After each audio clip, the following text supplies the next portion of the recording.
We bring in now Fox News contributor Ted Williams. Ted, too often we've had you on topics like this. What we're learning so far, what do you glean from all of this? You know, Sean, let me offer my deepest condolences to the families of all of these individuals who are not going home tonight, and especially that law enforcement officer who was working security at 345 Park Avenue. From what I have been told, and it's unconfirmed, that this could very well have been employment related. And it appears as though when you look at the manner in which this guy is walking into that building with the gun in his right hand there, or that long rifle, and once he gets into the building and he goes up to the 32nd, 33rd floor, it appears to me that he has some familiarity with that building. So it's more likely than not that he has been in that building before. And but of course, we'll learn that at the press conference. But Sean, this is just senseless killing, something that you just would hope would not happen anywhere in America, but it happens, unfortunately, all too often.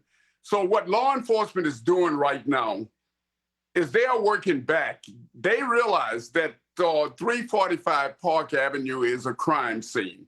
And you know, there are 44 floors in that building. And one of the things that they've had to do is to try to clear that building out, because quite naturally, individuals are scared and they're sheltered in place, and they're having to go floor by floor in that building. But at the same time, you've got a crew of law enforcement officers who are also checking out video feeds in that area. They want to know where this guy came from. We know that there's a car allegedly that's associated with him. They're also checking that out. They will know what this guy ate for lunch today.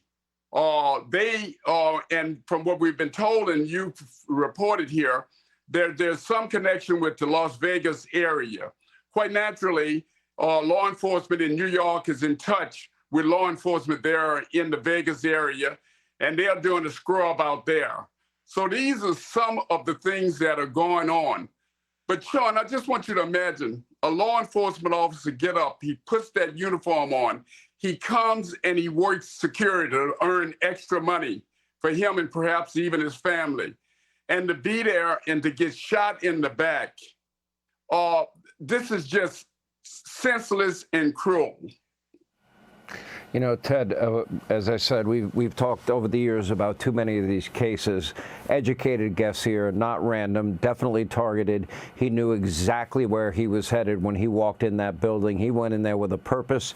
Again, we'll know more when we hear from law enforcement during their press conference, which we expect momentarily when that happens. It seemed like he knew exactly where he wanted to go. He absolutely seemed like he knew where he wanted to go. We don't know if any of his perhaps targets are among the individuals injured or killed here on that scene.